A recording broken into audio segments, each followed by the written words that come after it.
Continuando então a aula de hoje, pessoal, então eu tenho sim uma característica definida lá no Estatuto da Terra, mais precisamente no artigo 46, parágrafo 1º, inciso, a linha B, desculpa, se vocês quiserem dar uma olhada, né, que diz que o latifúndio ele é uma propriedade com mais de 600 módulos fiscais. Só que a gente tem que tomar com muita cautela esse dizer, digamos, da lei, né? Porque, primeiro, existem exceções e, segundo, a gente vai ver que, na verdade, esse critério de tamanho, ele não é absoluto, né? Ele é muito relativizado, aliás, quando a gente vê que o incentivo ao desenvolvimento, o incentivo à produção, eles acabam sendo maiores do que o desincentivo a uma grande propriedade. Mas a regra é essa. Se um dia for perguntada a regra é de 600 módulos ou mais, eu tenho um latifúndio. Quando então que eu não tenho um latifúndio, mesmo que eu tenha uma propriedade, isso segundo a lei, né? Quando que eu não tenho um latifúndio, mesmo que eu tenha uma propriedade maior do que 600 módulos? Em dois casos, tá?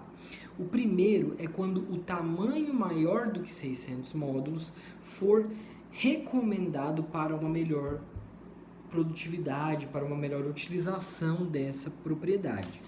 Então aí você tem que imaginar o seguinte, que muitas vezes uma propriedade com 2.000 módulos fiscais, ela produz mais e melhor do que 4 propriedades de 500 módulos cada. Isso por quê?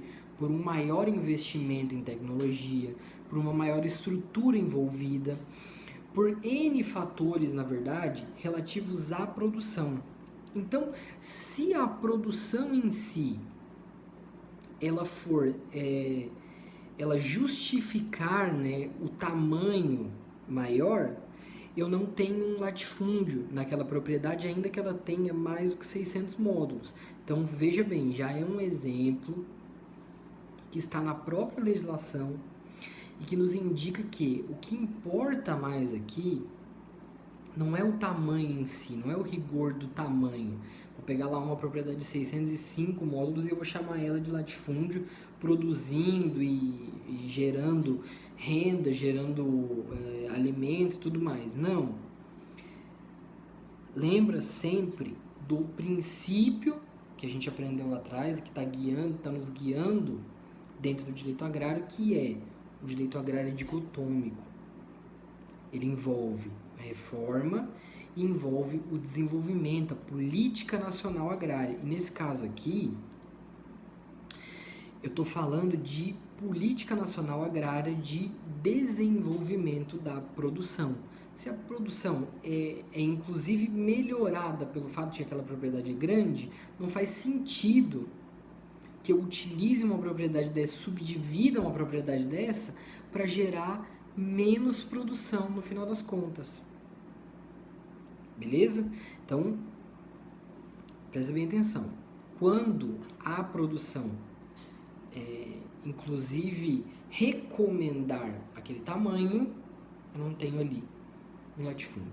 Segundo ponto, né, segunda exceção, digamos, a esse latifúndio pelo tamanho exclusivamente, é a propriedade utilizada para preservação ambiental, preservação de patrimônio histórico e assim por diante. Então eu não posso chamar de latifúndio uma propriedade que, apesar de ter mais de 600 módulos fiscais, ela é utilizada para preservação ambiental, por exemplo. Tá? Então eu tenho lá a grande maior parte da propriedade utilizada para preservação ambiental de determinadas espécies lá em extinção, por exemplo. Eu vou dizer que ela não é produtiva, que portanto é um latifúndio? Não. Então a lei excepciona esse caso também. E aí, o principal ponto, eu acho que dentro dos latifúndios, né, desse assunto latifúndio, é a condenação da improdutividade.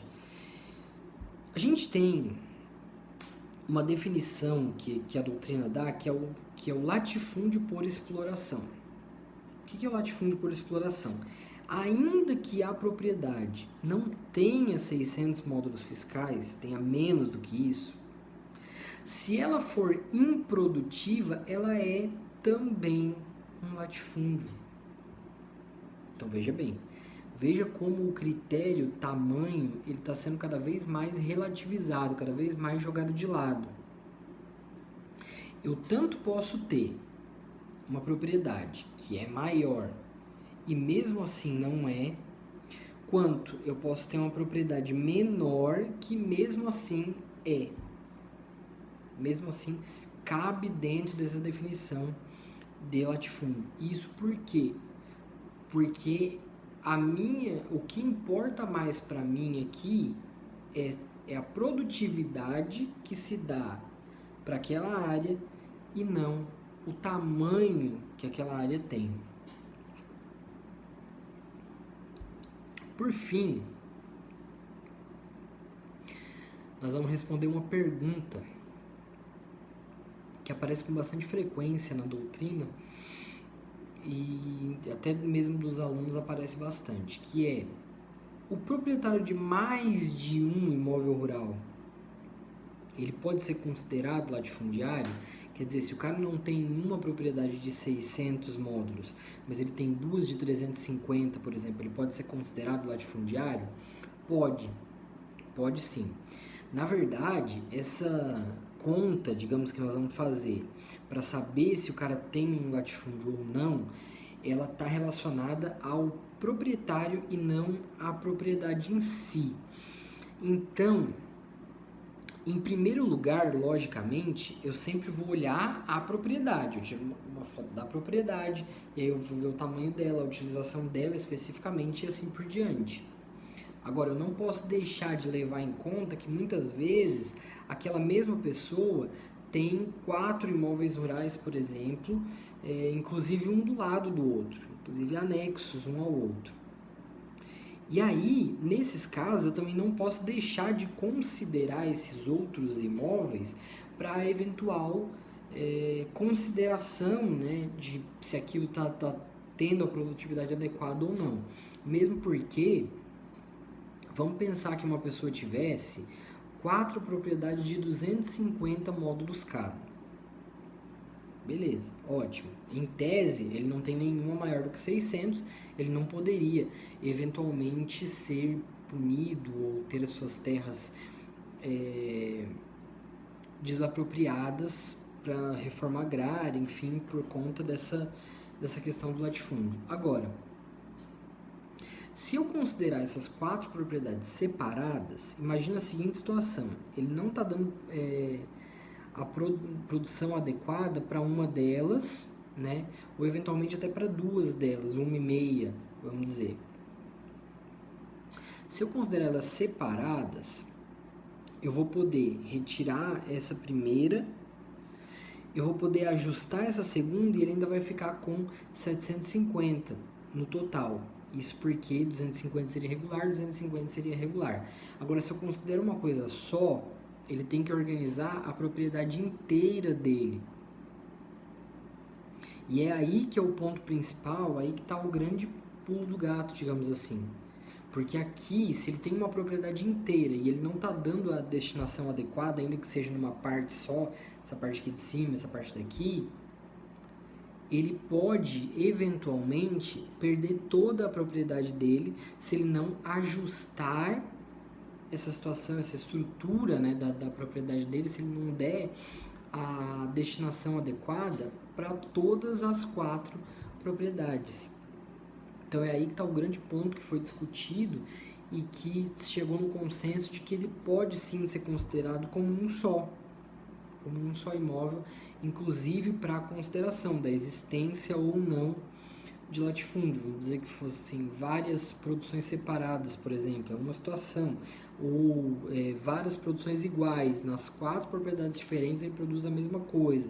Então, quer dizer, todas essas situações elas têm consequências diferentes, elas nos levam a conclusões diferentes. Mas a resposta para a pergunta se ele pode ser considerado latifundiário ou não é sim, ele pode ser considerado latifundiário.